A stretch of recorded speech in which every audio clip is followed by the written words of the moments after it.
Hi, everyone, and thank you for joining us today for the Q&A for P.S. Burn This Letter, Please. We are joined by one of the producer, Craig Olsen, as well as the co-directors, Michael Seligman and Jennifer Tiexiera. Welcome. Hi. Hi. So, Sorry. we've all been there for the past year, so don't worry a bit. So I think why don't we start off with talking to Craig a little bit, because my understanding is that Craig was the person who discovered the letters. So the story starts with the letters. So Craig, could you just tell us, like, how did this come about? I mean, were you in like a storage wars type thing? You were like buying a unit and you found this stuff? Well, it wasn't quite intense as that, but still, all the same, it was very, very enlightening when I discovered these letters.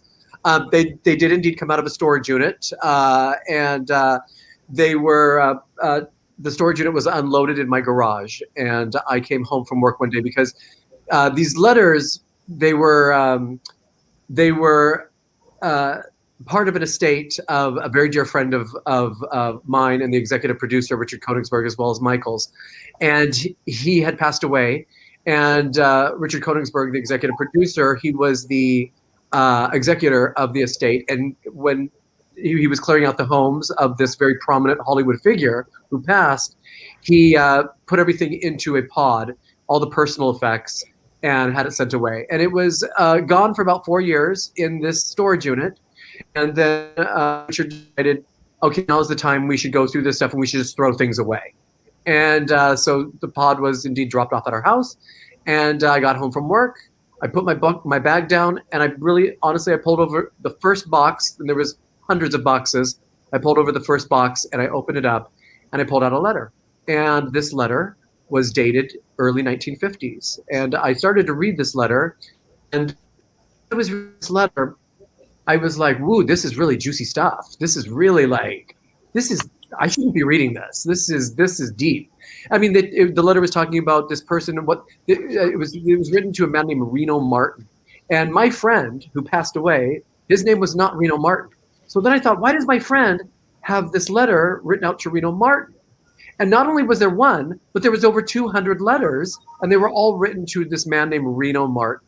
And as I pulled them out, I started to read them, and I realized very quickly that these letters were written by drag queens in the 1950s up into the 60s, and it was a group of friends, and they were telling their lives, what they were wearing, where they were going, falling in love, getting arrested, going to jail.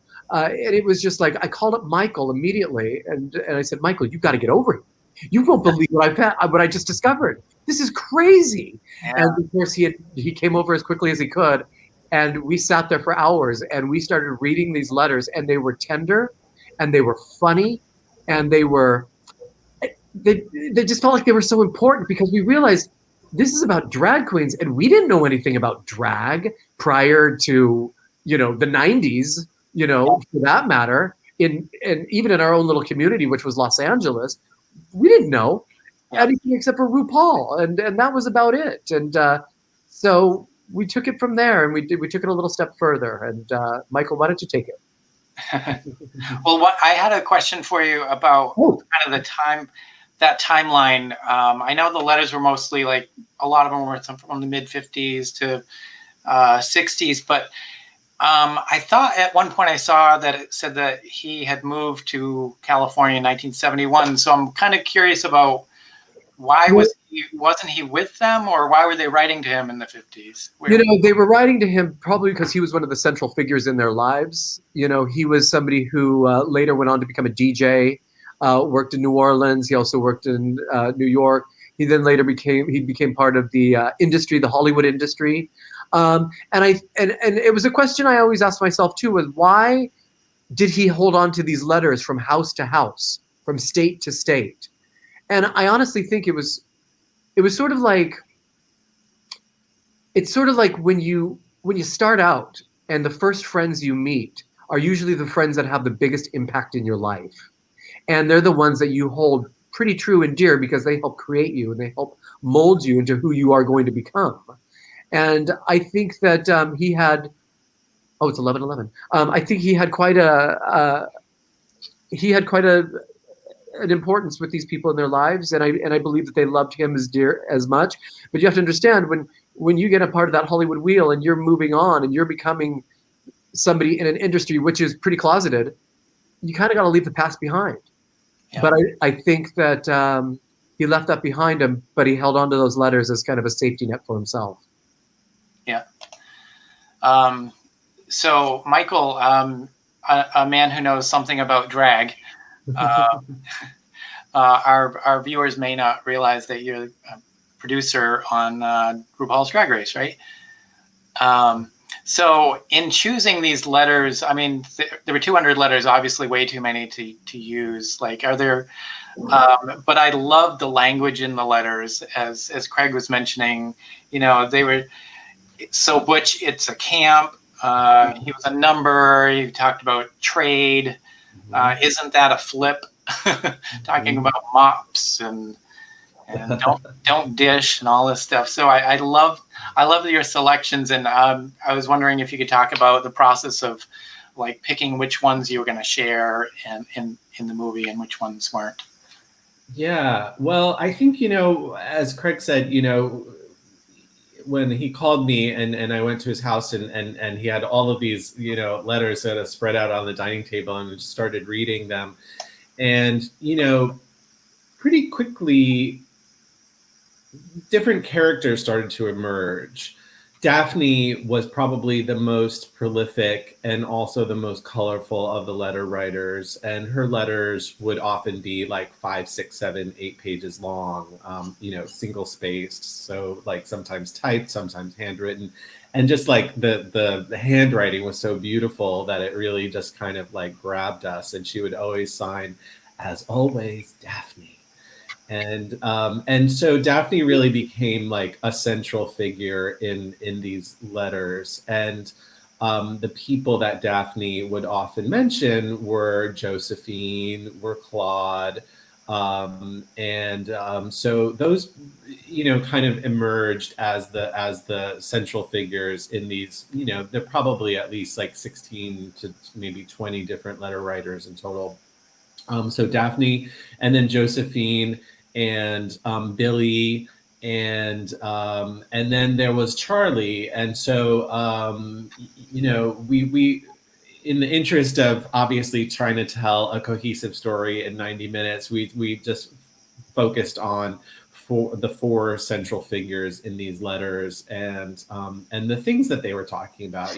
Charlie was often talking about going to the bars and running from the cops, hiding from his family. And so we thought like that was an aspect of this lifestyle that we really needed to focus on. Josephine obviously was kind of fun and flavorful in her own way, talking about mopping and the other queens. And Daphne would just sort of always give this sort of bigger picture of what was going on. And then Billy, who we don't really think did drag as much, but he was a central figure in making a lot of the clothes for the queens, and so he was sort of in that mix. So, it was really a hard process. And Jen can tell you, like, I had so many more letters that I was like, no, we have to put this one in, you have to put this one in. And Jen has that kind of editor brain where it's like, okay, we can't have everything. So, it's like, we really just had to distill it down to just the essence of the bare minimum of what we could share. Great. Yeah, I was talking to Jennifer earlier about some of the editing and the choices in it, and it really flowed well. We see a lot of documentaries that are just like, oh, cue the headshot and cue the vintage footage and whatever, but the editing was like masterful, and it created such a visual like masterpiece and like really kept the story going and kept people interested. I noticed also that it wasn't a typical chronological order. The letters were kind of out of order, but they were kind of thematically used. So I was wondering if you guys could just talk about about that choice to not do chronological order, but to do themes instead. Mm-hmm. Jen?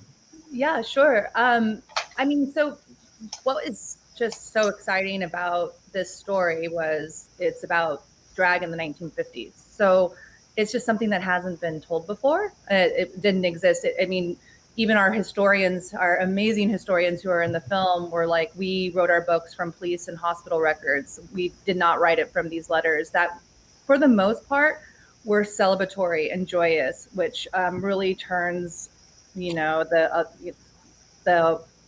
like the view of gay life in that time on its head. It's like such a misconception of, you know, that everyone was in the closet and sad, and the letters are not that. Yeah. So we, you know, it was really important that it was, we wanted to tell a complete story as well as we could, because we had 9 queens from this time that were still alive. Once we realized that they were there and they were going to share their stories with us, it was really about taking their stories and highlighting the essence of that entire decade the best we could. So for that reason, we wanted to have like a really wide spread, like not so much that you lose interest or you can't follow the story, but if you notice, like the queens all kind of represent a different part of gay life during that time. As one of our queens so eloquently put it, she said, "Oh, you're not telling a story, you're telling the story." And we just love that, because that's really what we were trying to accomplish. So instead of trying to do something really linear and really kind of like see and say, we wanted to try to create this vast decade that really immerses the viewer in what it was like to be in New York at that time. And so that was really what we were going for. Yeah, I thought it was really interesting that, you know, a lot of people kind of feel like, you know, the gay rights movement started with, you know, Stonewall, and before Stonewall there was nothing.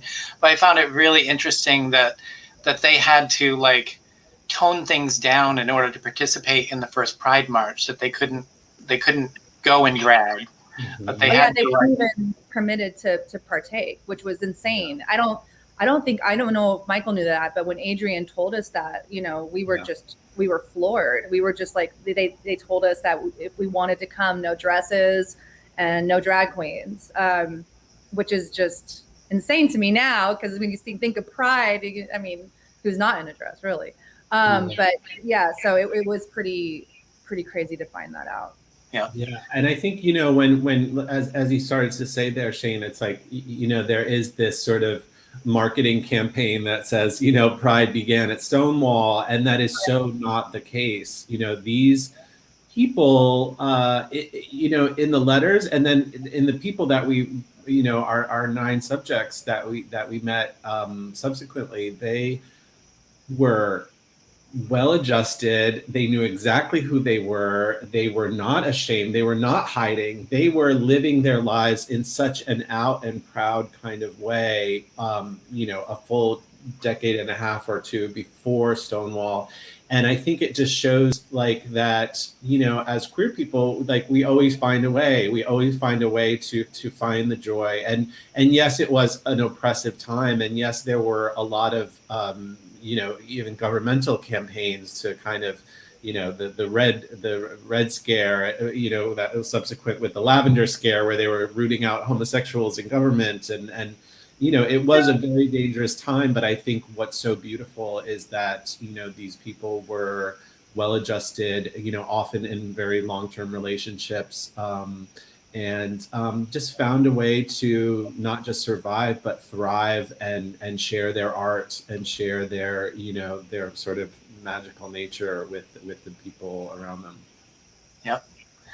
I want to shift a little bit to talk about, you know, your process of like, once you discovered the letters, then you had to track down the people. And I think there was a reference in the film. It said it was 5 years to like pull this all together. Could you talk about like some of your struggles, your challenges in finding the people? And also I saw, you know, the list of all of the sources at the end, archives and all that. So kind of talk about, you know, those 2 aspects, finding the people and finding all the archival stuff.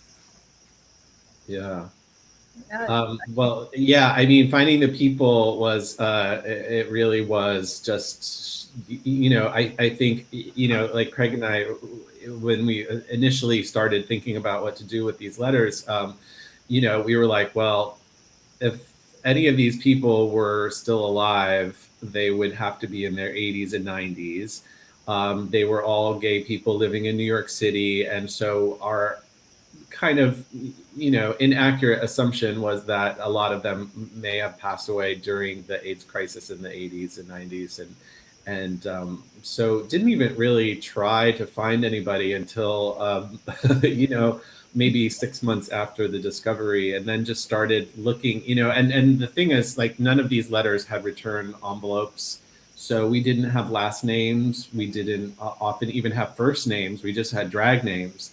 And so it was really scouring the letters and looking for a clue here, a clue here, a clue here, a clue here, and trying to cross-reference, people and places and dates, and then trying to get a picture of who these people might be, and then just, getting on the internet and trying to search, and then cold calling, and hoping that we found something on the other end, and eventually hiring a private investigator to kind of help. And even that was just, we would have like the name Claude Diaz and then a list of, maybe 75 phone numbers that may be that Claude Diaz who happened to live in New York City at that time. And, it was just sort of that kind of a process. So it did take a long time. And then it was a courtship with each one of them, like finding them, and then, them going, wait, what are you doing? And why do you want to talk to me? And why do you think that my story is interesting or important? And then, so it was like, months and months of calling and building relationships, and then saying like, hey, can we come and spend a day with you? Can we record our conversation with you? And I feel like we were really lucky in that, we kind of captured these stories when we did, because, some of our subjects have passed since making the movie. Yeah, I was wondering about that, because you really elicited some really powerful stories from people, and really, they showed a lot of emotion as well. So it really showed that you gained their trust. And so I was kind of wondering about, like, was it just like one day with each person, or did you spend a lot of time with them filming multiple times to build that relationship? It was All of the above. Yeah, it was definitely actually across the board. Every one of our characters in the film declined. They were just not really, first of all, they also weren't sure why we thought what they did was so interesting and heroic, which we were like, what? So I think that it was more about convincing them to meet with us. And then once we were able to meet with them, sometimes it ranged from a few meetings, like a week or a few days. But I think that once we tapped into those memories, they just started flowing out, and everyone has a story to share. I think that once it was a safe place, and we assured them that it was a safe place, they really, really opened up. But even with that being said, we still, once the film was done, we still had to remove things from the film that they didn't feel comfortable having in the film. So even though they are in their 80s and 90s and they've had these incredible heroic lives, they still have this sense of, privacy that they don't feel comfortable sharing certain aspects. But it was a really, we did ask a lot for them to go where they went emotionally in this film. I mean, it happened 60 years ago. It was something that, they had to be super cautious about and hide in a lot of situations. So we obviously feel extremely humbled and honored that they trusted us with these stories. Yeah. One other aspect of the film, which was very interesting, was that you framed it in such a way that it kind of built towards the end, where there are a series of reveals. The big reveal about the true identity of Reno Martin, the reveal about what happened to each person, and then the kind of final reveal that Michael, who you just kind of referred to previously as a female impersonator or something like that. That Michael was Daphne. So what fueled your decision to build it that way?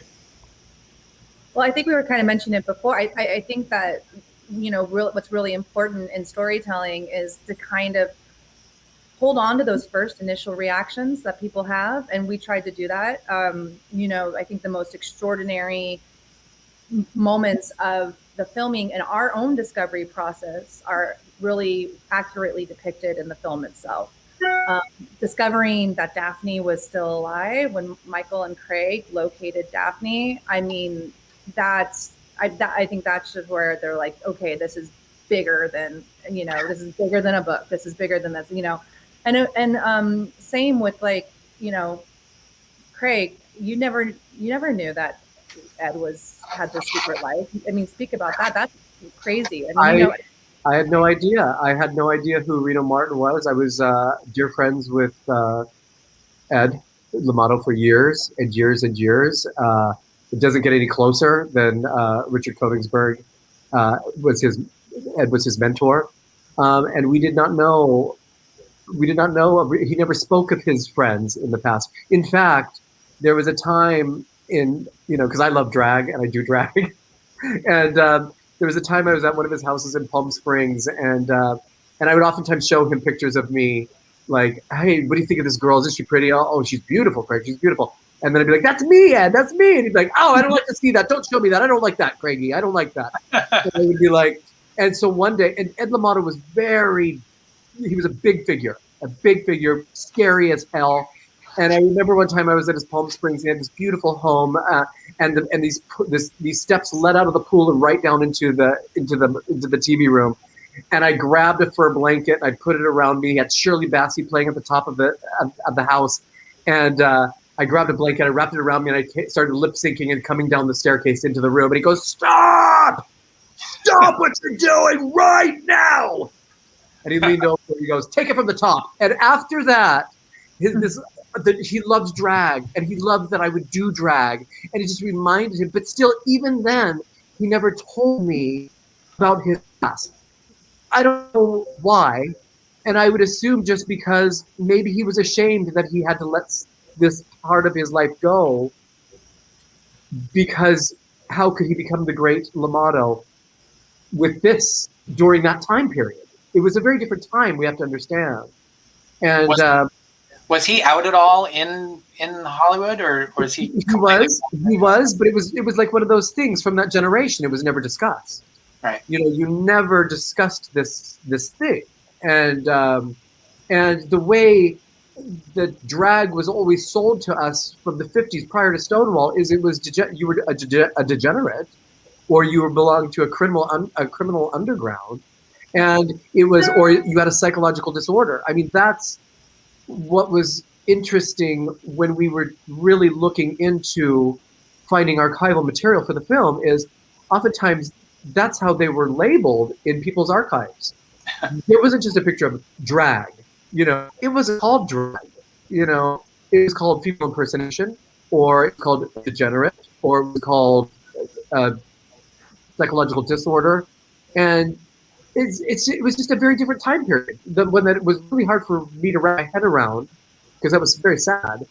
And I think that sometimes that's why some of these older people had a hard time talking about it, because I think there was a sense of shame from that time period.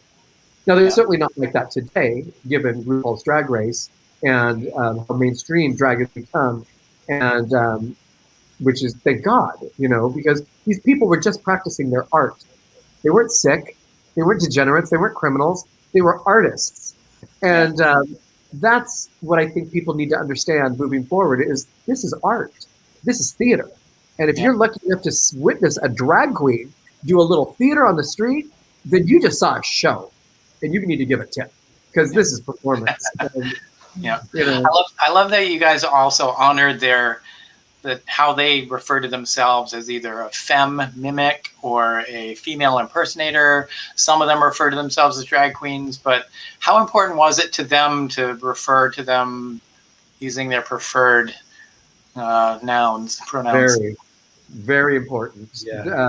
I You think were that, drag queen. Yeah. yeah, I think that, back in the days, there was a distinction between somebody who was, did drag professionally and somebody who did it as a, kind of a fun thing to go out on a Friday night and get dressed up and go to the bars and kind of hang out. And so, you have Robbie Ross who, sort of gets a little, bee in his bonnet about, like, I was a female illusionist. Like, don't call me a drag queen. A drag queen was somebody who, walked the streets and sometimes may even been prostituting. And like they were artists and they got paid for what they did and they attracted crowds and so there was that distinction. And I don't know when, probably in the 70s or 80s, there was kind of, that line was sort of a little bit muddled. And so I think today, drag queen is perfectly acceptable. But, for some of these older folks, it's like not a nice thing to say. Yeah. All right. Well, thanks for spending some time with us here. What are you guys, each of you, working on next? I know, Michael, you're terrifically busy with Drag Race right now, right? Yes. Yeah. Season 14, very exciting. And yeah, it's like seeing drag from both sides. It's really kind of amazing and something that we asked all of our subjects when we interviewed them, what did they think about drag today? And a lot of them, through getting a little choked up and saying, they'd never thought they'd live to see the day that there would be drag queens on television. They just, because what they were doing was so underground and so not mainstream at all. And so to see drag queens on television and winning awards and being celebrated is really kind of something they didn't think they'd see in their lifetime. So it's kind of wonderful that they were there, that they're now able to be, their art form is being celebrated. And now through this film, they can get their, little bit of fame because, the drag queens of today really do stand on the shoulders of the people in our film. That's great. What about you, Craig? Well, I think for me, it's really education because part of the process of doing this film, I realized there is no education out there, or very little in regards to queer history. Every generation, if you're gay, if you're lucky enough to be gay, you don't have anything to teach you, or there's nothing to learn or grasp from it unless you know somebody who's older that can sort of lead you by the hand and teach you what it's like to and learn about Stonewall and learn about gay history. I would like to sort of continue the education. One of the things that we did was the three of us, we started a foundation called We Were There. It's a 501c3. And it's just continuing education and archival material about queer history, which I think is very, very important because there's just not enough of it out there. And we want to be able to, like, if you're gay, you're okay. You can live another day. I mean, you can put that on a T-shirt if you want, because we're hoping that through this film, that some questioning transgender, gay, lesbian kid out there will see this film and realize they're not alone, and that there were so many other people, like Michael said, that were pioneers, literally pioneers, that fought the fight so that they could live the way they live now today. And another thing is that we're talking about publishing the letters so that they're more open and visible to more people. Our historians are chomping at the bit to include these in some of their books. And also, there's just continual sort of media type of projects that will help bring these stories to light. Yeah. What about you, Jennifer?